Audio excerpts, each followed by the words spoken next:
Good afternoon, MFB here. I want to take a moment to talk to you about something that came up today.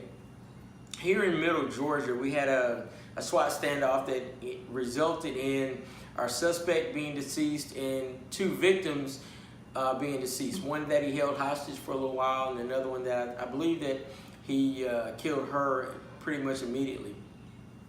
And one thing that comes to mind when dealing with those situations is, in our profession, we're going to see society and humanity at its worst. And we've got to figure out how we're going to deal with that. Everybody deals with things differently, but the main thing is talk about it to somebody, whether it be your partners, your family, healthcare professionals. It doesn't matter. Just talk to somebody about it. It's one of the things that my wife talked about, and just make sure that you're not doing something destructive to cope with what you're seeing every day.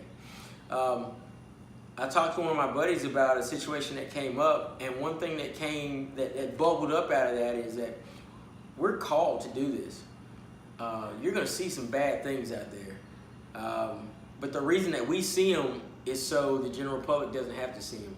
Everybody thinks that we're out there just to write tickets and ruin people's day, but we're not. You know, we show up on wrecks where a wife died and somebody has to tell the husband, or a child drowned and we've got to deal with that, or you find a person that's deceased and the family member is looking at you asking what happened.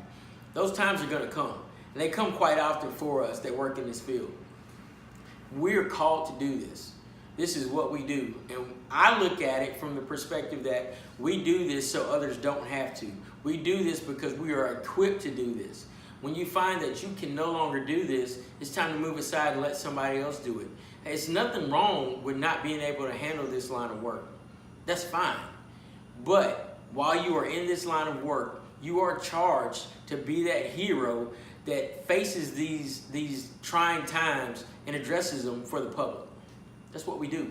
So if you need to talk to somebody, find that person to talk to, and let's deal with it, because it's coming. I go to work tomorrow, something's going to happen, and I'm going to have to deal with it. So I'm here to help you. You can shoot me a message here on Instagram or on YouTube or whatever, and I'll talk to you about it. I don't even have to know you, but we do the same job, so I'm in the trenches with you. Just a little bit from MFB. Have a good weekend.